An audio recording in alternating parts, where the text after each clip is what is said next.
Bonjour à vous, chers auditeurs et chers frères et sœurs en Christ. Ici Lionel pour un nouveau message concernant la parole de celui qui nous a créés, de celui qui nous a fait naître de nouveau, qui a fait de nous des nouvelles créatures. En effet, la Bible nous enseigne que si quelqu'un est en Christ, il est une nouvelle créature. Les choses anciennes sont passées, voici, toutes choses sont devenues nouvelles. Waouh! Vous savez, j'aime ce verset. J'aime ce verset. J'aime ce verset, mes frères, mes sœurs. Toutes choses sont devenues nouvelles. Littéralement, c'est un nouveau départ que Dieu nous offre. Un nouveau départ. Une nouvelle, une faveur de prendre un nouveau départ. C'est-à-dire que c'est une vie nouvelle en Christ qui commence. Alléluia. Alléluia. Alléluia. Une vie nouvelle qui commence, mes frères, avec Christ. Voici, toutes choses sont devenues nouvelles. Un nouveau départ. Une vie de joie, de bonheur, une vie de paix, une vie de persécution, c'est vrai. Parce que la Bible nous enseigne que ceux qui veulent vivre pieusement Jésus-Christ, c'est-à-dire agréablement, seront persécutés. Et c'est une vie nouvelle qui commence. Une vie nouvelle, mes frères. Jésus offre une vie nouvelle, un nouveau départ, une vie de bonheur, de joie, de vitalité, une vie de sensibilité, une vie où on redevient finalement, je dirais, une vie que Dieu nous donne un cœur nouveau et un esprit nouveau. Waouh, quelqu'un n'a pas compris. Quelqu'un n'a pas compris.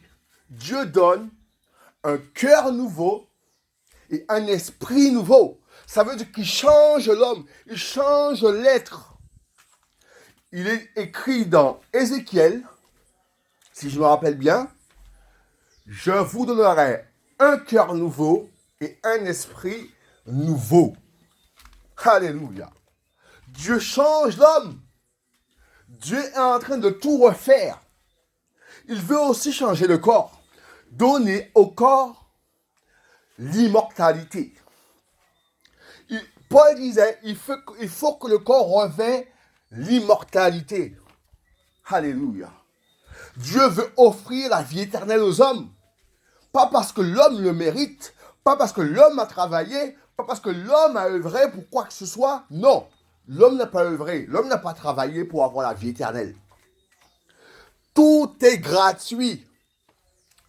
La Bible nous enseigne qu'Abraham a cru à Dieu et cela lui fut imputé à justice. Littéralement, il a été récompensé parce qu'il a cru en Dieu.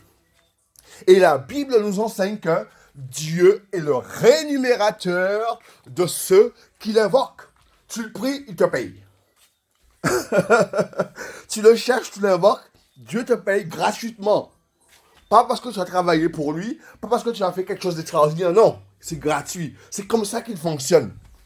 Il fonctionne de cette manière. La Bible nous enseigne, je répète ces versets merveilleux, Abraham a cru à Dieu, cela lui fut imputé à justice. Il a été récompensé en termes de justice. Ça veut dire que sa récompense a été la justification, la justice. Dieu a fait une alliance avec Abraham et lui a promis des enfants. Il lui a dit, compte les étoiles du ciel. Et voyez-vous, les étoiles du ciel sont nombreux. Et Dieu lui dira, ça sera tes enfants. Tu auras des enfants en grand nombre. Alléluia. Alléluia. Alléluia. Vous savez, mes frères, mes sœurs, cette vie nouvelle, franchement, elle vaut la peine d'être vécue. Malgré les épreuves, malgré les difficultés, malgré la souffrance, cette vie mérite d'être vécue. Pourquoi? Parce qu'on sera récompensé grandement. On aura une couronne, on aura une alliance, on aura une robe, on aura tout ce qu'il nous faut aux cieux. Waouh! Et Dieu aussi nous promet une nouvelle terre. Une nouvelle terre. Dans l'Apocalypse, il est écrit, voici, je fais toutes choses nouvelles. Alléluia. Dieu dit dans sa parole, voici, je fais toutes choses nouvelles. Ça veut dire qu'il recommence tout à zéro. On prend un nouveau départ. Avec lui, on le verra, mes frères. On pourra le toucher. On pourra le toucher. On pourra embrasser sa main. Oh, j'adore Dieu, j'adore Dieu, j'adore Dieu. Extraordinaire. On pourra le toucher. J'aime à le répéter, vous savez. J'aime à le répéter. Je l'ai vu. Il est venu chez moi. Il s'est posé. Non, enfin, je dois parler mieux je dois parler mieux du roi des rois, du Seigneur des seigneurs, le Dieu de l'univers. Il est descendu, il est passé par le toit, il est descendu près de mon frigo. Je le regardais en train de se poser, il vole. Dieu vole, oui, Jésus vole. Il se posait doucement, avec douceur. Il se pose sous le sol. Il prend le temps de se poser. J'ai vu ce spectacle, mes frères. Jésus de Nazareth m'a visité. La Bible nous enseigne que la mort n'a pas pu le retenir. La mort n'a pas pu avoir raison de lui. 3 jours après, les oppresseurs, ses ennemis l'ont crucifié. Et il va être 3 jours dans le tombeau. 3 jours. 3 jours, 3 nuits. Il dira, il est écrit dans le livre de Jonas. Comment il dit ça encore, si je me rappelle bien le verset? Comme Jonas est resté dans le ventre du poisson, il faut que le Fils de l'homme reste 3 jours dans le ventre du poisson, de la terre. Il est resté 3 jours. 3 jours dans le tombeau. 3 jours. Et le 3e jour, comme il avait dit aux disciples, comme il avait annoncé aux disciples, il fallait que le Fils de l'homme ressuscite. Alléluia. 3 jours mort dans un tombeau. Et le 3e jour, gloire à lui seul, bien sûr. Gloire à Dieu seul. 3e jour. Les soldats romains surveillaient la tombe pour voir s'il ressuscitait. Ils surveillaient la tombe. Parce qu'ils avaient entendu dire que Jésus pouvait revenir. 3 jours, ils surveillaient la tombe.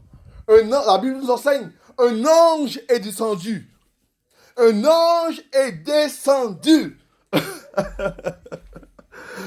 Et les femmes sont venues, ses disciples, les femmes, Marie, tout ça, ils sont venus embaumer le corps. Et qu'est-ce qui va se passer? Il va voir un jeune homme. Un jeune homme qui leur dira, un jeune homme qui va leur adresser la parole. Et je me rappelle parce qu'il faut lire la Bible, je me rappelle pas vraiment le verset, mais ils vont lui adresser, ils vont lui faire comprendre que Jésus est ressuscité. Il va faire comprendre aux femmes que Jésus est ressuscité. Ils ont vu un ange. Elles ont vu un ange, pardon. L'ange a roulé la pierre. Waouh! J'aime cette histoire. J'aime ça. Ah, Seigneur, waouh! Vous savez, l'ange a servi Jésus. L'ange a servi Jésus. L'ange a roulé la pierre. Et le roi des rois est sorti victorieux de la tombe. Mais il n'est pas ressuscité physiquement. Non! Il est ressuscité incorruptiblement. C'est-à-dire que son corps a revêtu l'immortalité. Son corps a revêtu l'incorruptibilité. Alléluia. 3 jours mort. Et vous savez, pendant ces 3 jours, il a été en enfer. Pas brûlé, non. Il a été en enfer chercher les disciples. La bande d'Abraham, David, Daniel. Il a été dans le lieu de repos. Il a été les libérer du lieu de repos et il est parti avec eux aux cieux. C'est-à-dire que lorsque quelqu'un meurt en Christ, ils ne vont plus dans le lieu de repos. Non, ils ne vont plus là. Ils montent directement aux cieux. Un ange passe et il les amène aux cieux. Ou des anges. Voilà. Donc mes frères, Jésus est ressuscité. Et il me l'a prouvé en se montrant à moi. Il m'a prouvé qu'il est réellement ressuscité, que l'histoire est vraie. Parce que je l'ai vu, il s'est révélé à moi. Il s'est montré. Alléluia. Il s'est révélé, mes frères. Je suis rien du tout. Franchement, je suis que poussière. Dieu m'a fait la faveur de le voir. C'est une faveur qu'il m'a fait. Et il veut faire cette faveur à toi, à ta femme, à tes enfants, à ton mari. Il veut te faire cette faveur aussi de le voir. Alléluia. Alléluia. Le roi des rois, le Dieu d'Israël. Ouh. Vous savez, nous les païens, c'est-à-dire que les noirs, les chabins, les blancs, les arabes, nous pouvons tous entrer aux cieux, si du moins nous persévérons jusqu'à la fin, si du moins nous nous convertissons réellement. Alléluia. Si du moins on se convertit réellement, si du moins on confesse nos fautes, on peut entrer aux cieux. La grâce, c'est pas pour une partie de la population, une partie de la planète, non. C'est pour tous. Quand la Bible nous enseigne que Dieu a tant aimé le monde afin que quiconque, il dit bien quiconque, blanc, noir, jaune, chabin, rouquine, je ne sais pas comment dire ça, quiconque, il dit bien quiconque, ça veut dire n'importe qui, afin que quiconque croit en lui ne périsse pas, mais qu'il ait la vie éternelle. Waouh, waouh, waouh, waouh, Dieu m'a montré, il m'a montré quelque chose, je ne dois pas le dire. Wow. Quiconque, mes frères, tes enfants, ton bébé peut entrer aux cieux. Je me rappelle quand j'ai entendu la trompette, quelques jours plus tard, j'ai vu des bébés avec un corps spirituel, pas des bébés physiques, hein, pas avec un corps humain, hein, mais des bébés spirituels. Ils grimpaient sur mon dos. Et le Seigneur m'a dit que c'est lui qui les a envoyés. Ils grimpaient sur mon dos et les bébés grimpaient sur le fauteuil. Les bébés jouaient. Si je me rappelle, faut pas que je dise n'importe quoi non plus. Hein. Mais ils grimpaient sur mon dos. Dieu me dit, ne les touche pas. Ne les touche pas. C'est extraordinaire. Des bébés. Franchement, il m'a fait jouer avec des bébés. C'est extraordinaire, non? Faut voir tout ça. Faut voir tout ça pour comprendre la réalité spirituelle. Vous savez, Dieu me dit que je suis un témoin oculaire parce que j'ai vu. J'ai vu Jésus. Un témoin oculaire, j'ai vu avec mes yeux. Donc, je suis un témoin oculaire. Je suis un témoin de Jésus. Et je rends témoignage et je parle de lui. Gloire à lui seul, bien sûr. Il me fait parler de lui. Et j'aime parler de lui, vous savez pourquoi? Parce que c'est mon amour à moi. C'est mon doudou à moi, c'est mon chéri à moi. Je l'aime. Je l'aime, j'aime mon Dieu. Je suis fou de lui. Je suis fou de lui. Parce que, vous savez, lorsqu'on est dans l'épreuve, on souffre, on pleure. Et que Dieu nous essuie les larmes, que Dieu nous console, que Dieu prend le temps de nous soigner notre cœur, qui est brisé, qui est détruit, qui est cassé en mille morceaux. On est censé être reconnaissant. On réalise là qu'on est vraiment aimé. Qu'on est vraiment aimé par Dieu. Qu'on est vraiment aimé par Jésus. Il guérit notre cœur. Il prend le soin de guérir nos organes défectueux. Les cancers, les sida, diabète, hépatite. Il prend le temps de guérir. On réalise qu'on est aimé. Qu'il nous aime vraiment. Vous savez, quand Dieu guérit, il nous prouve qu'il nous aime. Ça me touche. Si je parle ainsi, parce que ça me touche, je suis obligé de m'humilier devant lui. Et Pierre nous enseigne, humiliez-vous devant Dieu, et vous élèvera au temps convenable. Je veux être reconnaissant, je veux lui dire merci. Merci Seigneur, je t'aime. Je veux lui dire merci. Parce que, vous savez, il a tant fait pour moi. Il a tant fait pour moi, mes frères. J'étais loin de lui, j'étais perdu. Vous savez, depuis tout petit, je regardais les cassettes vidéo de Jésus et je désirais faire comme lui. Je voyais les miracles dans les films, bien sûr, que l'acteur que l'acteur qu'ils ont présenté comme des miracles. Je voyais le film et je voulais être comme lui. Je voulais être comme Jésus, faire des miracles. Je trouvais ça extraordinaire de voir des miracles, par exemple un aveugle qui voit. Ils ont bien fait le film, hein. Un aveugle qui voit, un boiteux qui marche. Franchement, à l'hôpital psychiatrique, à Montiran, il y avait un malade sur une chaise roulante. Et je lui ai dit, je lui ai dit, est-ce que, je lui ai dit, je me rappelle pas ce que je lui ai dit, mais je lui ai dit que je vais faire un tour. Je me rappelle pas toute l'histoire toute l'histoire qui s'est passée. Je lui ai dit, je vais faire un tour. Et quand je suis revenu, le gars s'est mis debout. Et vous savez quoi? Le gars courait. Il courait dans l'hôpital. L'infirmier a trouvé ça extraordinaire. Il a souri. J'ai rien dit, hein. J'ai fait qu'on regardait. L'infirmier souriait. Parce qu'il a vu un miracle. Il a vu un miracle. Il souriait. Waouh! Et je voulais faire, pas être comme Jésus, mais je peux être comme lui. Mais je voulais faire comme lui. Je voulais opérer des miracles. J'ai lu des bouquins, des livres qu'on me passait quand j'habitais à Petit-Bourg. Des livres où je lisais, par exemple, il y a un homme a été prêché quelque part, et il y avait des miracles comme pas possible. Et ça a suscité en moi le désir de faire pareil. Le désir de faire pareil, de faire des miracles. Je voulais opérer.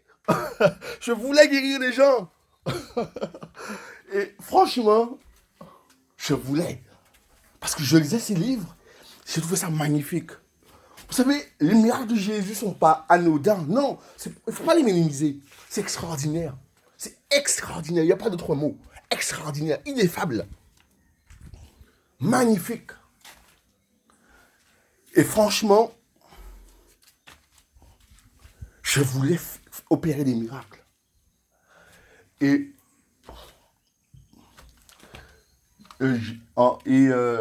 plusieurs années après, je constate que Dieu me guérit et je constate que Dieu aussi guérit les malades. Il m'a donné le don des guérisons.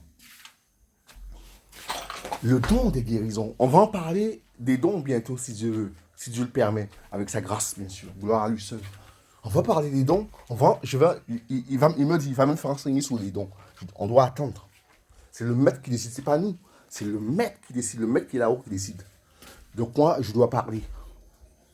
Et je voulais opérer. Et aujourd'hui, j'opère grâce à lui, bien sûr, par lui, bien sûr, grâce à lui. Et quand tout l'honneur et toute la gloire lui revient, il met à genoux.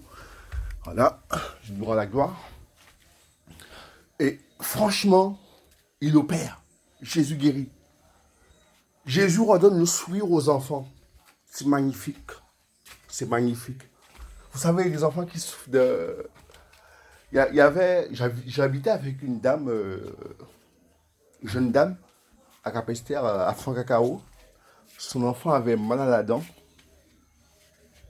Elle disait à sa mère, j'ai mal à la dent. Sa mère lui dit, rentre dans la voiture, parce que j'avais une voiture avant.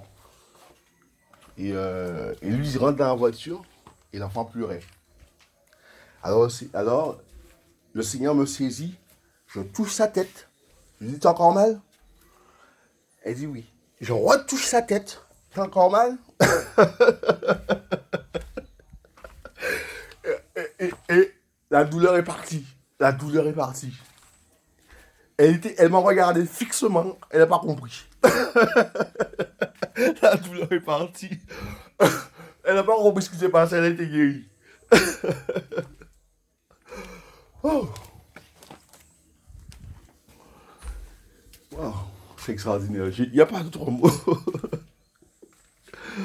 Jésus fait des miracles, mes frères. Jésus n'a pas changé. Il n'a pas changé. Il ne changera pas. Il ne changera pas pour nous faire plaisir. Dieu est beau. Il est beau. Il est beau. Il est beau. Il est beau. Et il est beau. Je l'aime.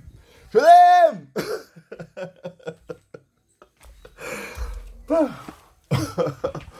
Jésus de Nazareth, le roi des rois, le Messie qui devait venir et qui est venu.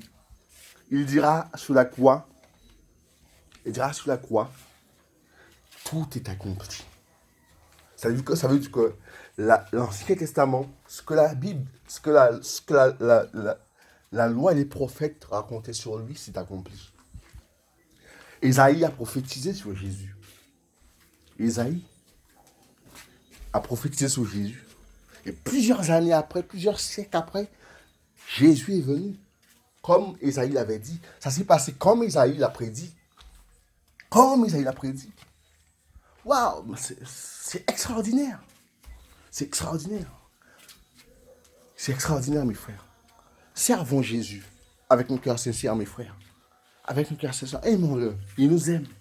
Il mérite. Il mérite la gloire. Il mérite l'honneur. Il mérite qu'on le respecte. Il le mérite.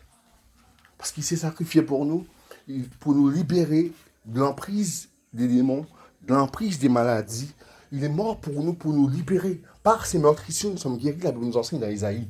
Par ses meurtrissures, nous sommes guéris. Donc, il a été meurtri pour qu'on soit guéri. Vous vous rendez pas compte? Il a été meurtri pour qu'on soit guéri. Il a été blessé pour qu'on soit guéri.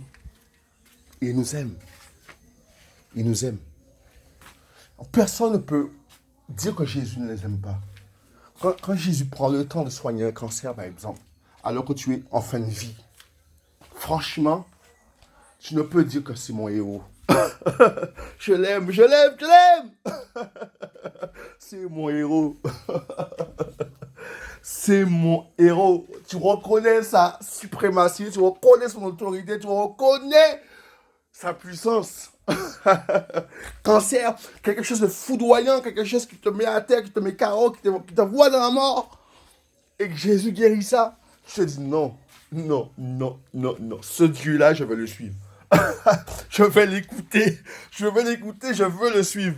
Je veux savoir qu'est-ce qu'il a à me dire. Je veux connaître son amour. Je veux connaître sa joie. Je veux connaître sa paix. Je veux connaître sa fidélité, sa douceur. Je veux le connaître parce qu'il m'a guéri, parce qu'il m'a sauvé de la mort. On est reconnaissant. Alléluia. On est reconnaissant. On est reconnaissant. Il faut être reconnaissant. Il faut savoir lui dire merci. Quand nous prions, je dis merci à Dieu. Quand nous prions, sachons dire merci à Dieu pour ce qu'il fait pour nous. Seigneur, merci pour tout ce que tu as fait pour moi et pour tout ce que tu feras encore. Sachons le dire. Merci pour tout ce que tu as déjà fait. Pour tout ce que tu as déjà fait. Merci. Merci. Waouh!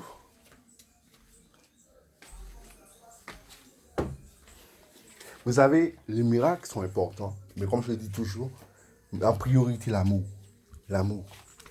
L'amour. Vous savez, quand Jésus guérissait, la Bible nous enseigne qu'il était ému de compassion. Il versait des larmes. Il était sensibilisé par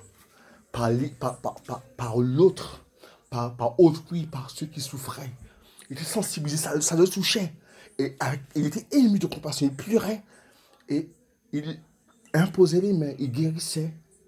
Et les gens étaient joyeux. Vous savez, quand Jésus était là, sur terre, physiquement, Jésus a apporté de la joie. Les gens venaient en foule l'écouter. Les gens sortaient de loin l'écouter. Waouh! Il dira, il y a plus que Salomon. Waouh, il y a plus que Salomon. Vous savez pas ce que ça veut dire? Il dira, il y a plus que Salomon. Salomon a fait venir la reine de Séba, comme ça. Séba. Hein. La reine de Séba. Mais il dira, il y a plus que Salomon. Waouh! Waouh! Waouh! Waouh! Waouh! Waouh! Il dira, mais vous voulez dire que je suis le Dieu de Salomon. Je suis le Dieu de Salomon, il y a plus que Salomon.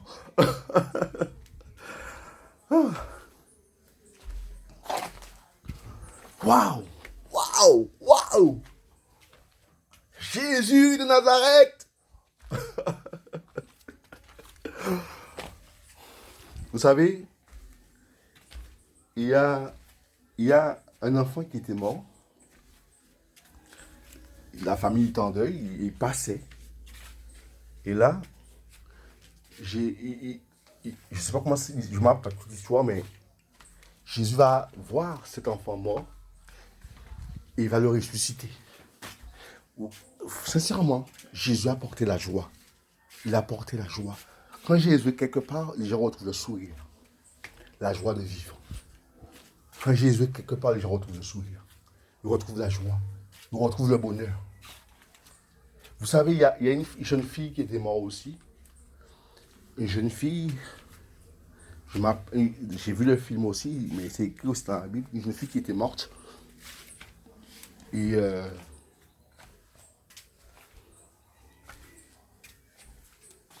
Jésus leur dira à sa famille, elle n'est pas morte.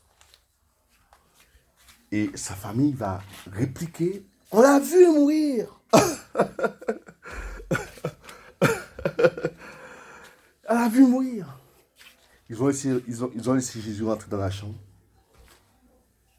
Et Jésus va toucher l'enfant en disant, jeune fille, Rabouni, jeune fille, je te le dis, réveille-toi. Réveille-toi. L'enfant s'est réveillé.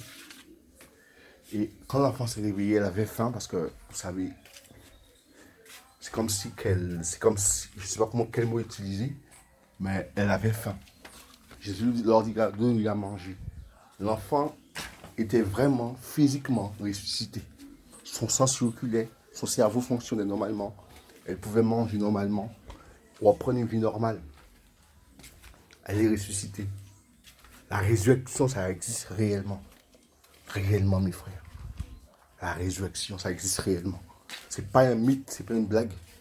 Jésus est ressuscité. La résurrection existe encore aujourd'hui. Ça existe encore aujourd'hui. Je me rappelle aussi cette histoire de l'aveugle là. Un aveugle. Jésus va cracher par terre. Il va faire de la boue avec sa salive. Il va appliquer ça sous les yeux de l'aveugle. Et il lui dira, va laver ton visage, va te laver au réservoir de Siloé. L'aveugle est parti se laver. Il est parti se laver. Il a laissé laver le visage. Et là, il constate qu'il voit. Il constate qu'il voit. Qu'il a recouvré la vue. L'aveuglement est parti. Et j'imagine la joie de cet homme. Vous savez, comme je vous ai dit, Jésus redonne le sourire. Il redonne la joie. Il redonne l'espoir. Parce que vous savez, ce qui tue l'homme, c'est le désespoir. Je le répète, ce qui tue l'homme, c'est le désespoir. Ça être impuissant face à une difficulté, ça tue l'homme. Ça tue l'homme. Ça dispose l'homme au mal. C'est pour ça que beaucoup vont voir les quimboiseurs, les gars des affaires, qui vont voir les sorciers, qui vont voir les astrologues, qui vont voir les magiciens, parce que le désespoir les pousse au mal.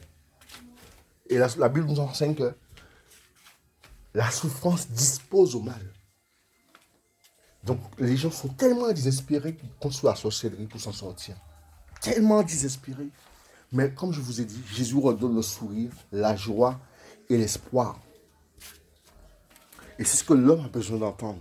Ce que les enfants, les orphelins, les orphelines, les dames, les messieurs, les personnes âgées ont besoin d'entendre cette vérité. Jésus redonne l'espoir, mes frères. C'est la vérité. Il redonne l'espoir.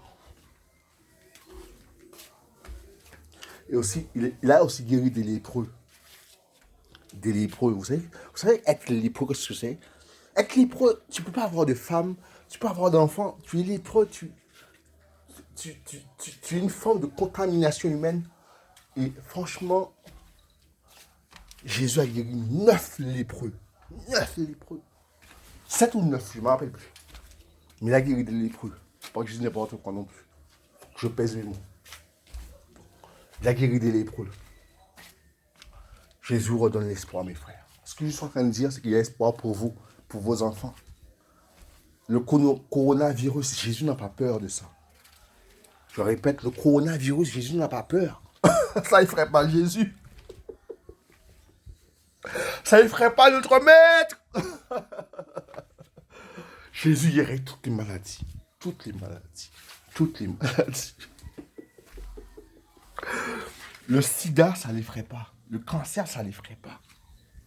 Le diabète, ça ne les ferait pas. L'hépatite, tout ça d'hépatite, ça ne les ferait pas.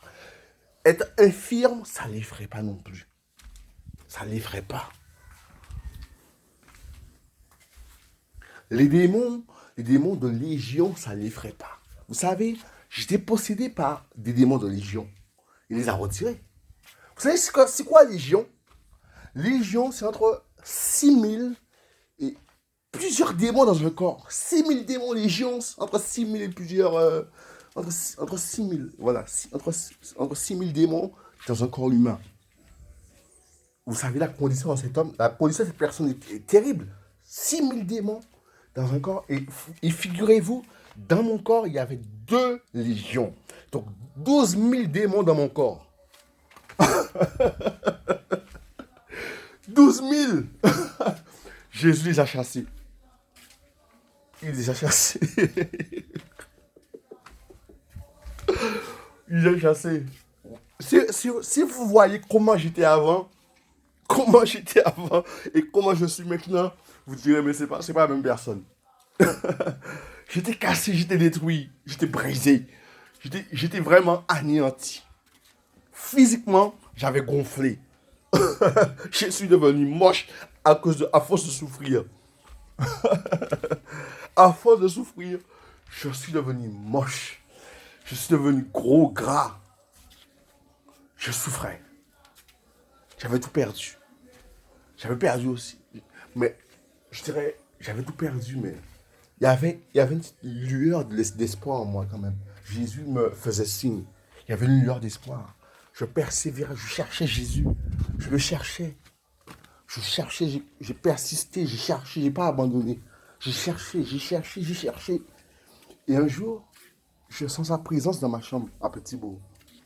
Et il s'est manifesté. J'ai cherché. J'ai cherché Jésus. Je voulais de l'aide.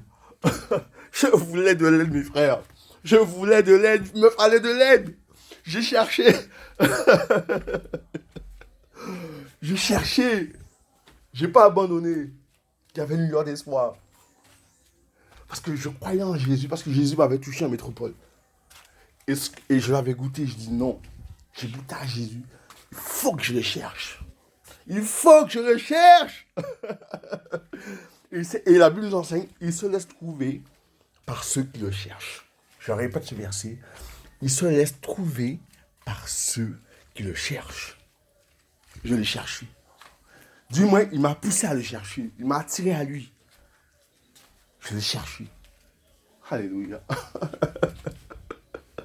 Alléluia. Et un jour, chez moi, quand j'habitais à Petit-Bourg, un jour, l'Esprit me dit, apôtre, apôtre, apôtre, apôtre, apôtre. J'ai compris que Dieu m'appelait à être apôtre. Oh.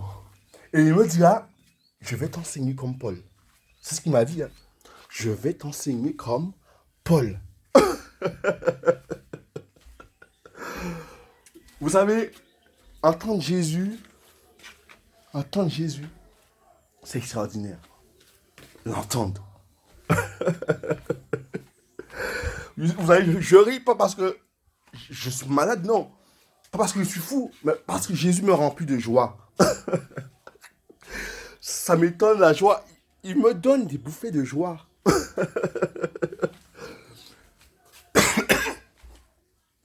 De la joie.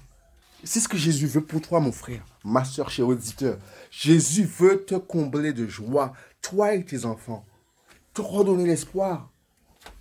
Vous savez, je suis dans une épreuve terrible, mais le Seigneur me donne de l'espoir. Je persévère parce qu'il me donne de l'espoir. Il m'apprend la vie spirituelle. Parce que vous savez, nous sommes dans un monde, nous voyons physiquement les choses, mais il y a aussi un monde spirituel, un monde invisible. Et Jésus vit justement dans l'invisibilité, mais il se manifeste dans le monde physique. Je répète, Jésus vit dans l'invisibilité, mais il se manifeste dans le monde physique. Alléluia. Waouh. Voilà. Je vais prier. Je vais faire un appel. Que ceux et celles qui veulent accepter Jésus comme, qui veulent suivre Jésus, qui veulent goûter à ce bonheur, touchent leur cœur. Touchent leur cœur. Que ceux et celles, même les enfants, je m'adresse aussi aux enfants, c'est pour vous aussi les enfants. Si vous voulez goûter au bonheur de Jésus, touchez votre cœur. Le cœur, c'est là que Jésus vient habiter, dans le cœur. La Bible nous enseigne dans l'Apocalypse, voici, je frappe, si quelqu'un entend ma voix, et si quelqu'un, je ne me rappelle pas le verset, mais je vais essayer de le traduire, parce que je ne me rappelle pas. Voici, je frappe. Si quelqu'un, il faut comprendre que si quelqu'un lui ouvre la porte, c'est-à-dire l'accepte, il rentrera chez cette personne et soupera avec cette personne. Jésus veut vous accompagner tout au long de votre vie jusqu'à la fin des temps. Il veut être votre berger. Il veut être un papa pour vous. Vous savez, beaucoup sont orphelins, beaucoup sont orphelines. Jésus veut être un papa pour vous. Un papa. Parce que c'est ce qu'il est pour moi, un papa. Il est un père pour moi. Il m'enseigne, il m'éduque. Il me dit quoi faire. Et vous savez, la plupart des choses que, je dirais, les choses qu'il me fait faire réussir. Par exemple, il me fait faire des bons repas. Il me donne des beaux louanges. Il m'apprend à jouer à la piano. Vous savez, j'ai pas été dans un centre, dans une... J'ai pas été en formation de piano. Hein. J'ai pas fait de formation de piano. Non, j'ai pas appris ça. J'ai appris ça nulle part. C'est l'esprit qui m'inspire comment jouer à la piano. J'ai pas appris par qui que ce soit. L'esprit qui me donne les notes. C'est Dieu qui me donne les notes. J'ai pas appris à jouer à la piano. J'ai appris ça nulle part. J'ai pas été en formation pour apprendre à jouer à la piano, non. Il me donne des beaux chants, des beaux louanges. C'est extraordinaire ce que Jésus fait. C'est extraordinaire. J'ai pas appris, j'ai pas été dans un centre de musique ou... Non, non, non, non. C'est vrai que quand j'étais aux assemblées de Dieu, parce que je faisais partie des assemblées de Dieu, j'apprenais à jouer à la batterie. Mais à piano, non. À la batterie, je commençais à me débrouiller. Et Jésus m'a appris à jouer à piano. Il m'a fait installer un piano sur mon portable. Je me débrouille aussi avec. Il y a des sons il y a un son qui est beau. Et il m'a donné des beaux chants. Il y a des chants aussi qu'il m'a donné que j'ai enregistré vocalement sur mon portable. Et Jésus fait des choses extraordinaires, mes frères. Je répète, Jésus fait des choses extraordinaires. Jésus étonne. Je l'aime. Quelqu'un dira, mais pourquoi il est religieux, il est dans une religion, il est dans quoi? Je ne suis pas dans une religion. Je vis la vie de l'esprit. Je répète, je vis la vie de l'esprit. Je vis la vie de Dieu. Je vis parce qu'il y a des miracles. Parce que Dieu se manifeste. Ce n'est pas une religion, c'est une personne que j'adore, que j'aime. C'est Jésus de Nazareth. C'est lui que j'aime. C'est la vie de l'esprit. Je marche par l'esprit. Donc voilà. Donc que ceux et celles, je répète, je relance l'appel, que ceux et celles qui veulent marcher avec Jésus, qui veulent marcher par l'esprit, touchent leur cœur. Au nom de Jésus. Et Jésus viendra faire sa demeure en vous. Viendra habiter dans votre cœur. Vous libérer de votre détresse. De votre angoisse, dans votre oppression, dans votre stress.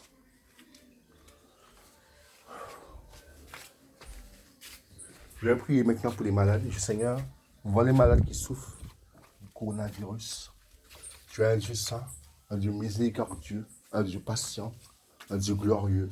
Seigneur, je te prie pour les enfants, les ados, les jeunes, les personnes âgées, les adultes qui souffrent du coronavirus. Seigneur, libère-les. Libère-les de ce virus. S'il te plaît, papa. Fais grâce. Pas parce que je mérite quoi que ce soit de toi, non. Je ne mérite rien. Je te demande comme une faveur envers mon prochain. Tu m'apprends à aimer mon prochain même si ils me font du mal. Je dois les aimer. Je prie pour eux, Seigneur. Je prie pour leurs enfants. Guéris-les, papa. Guéris-les. S'il te plaît.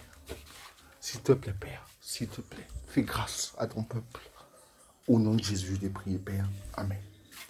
Et maintenant, je vais dire que ceux qui n'ont pas été guéris touchent là où ils ont mal. Et Jésus les visitera. Mais manifestez de la foi. Parce que Jésus fonctionne avec la foi. Il faut que vous croyiez au miracle. Il faut que vous y croyiez. Et justement, j'ai parlé des miracles pour que vous ayez la foi. Soyez bénis, c'était Lionel, disciple au service de Dieu et à votre service. Frères et sœurs, je vous aime. Je le pense sincèrement, je vous aime. Soyez bénis. À bientôt.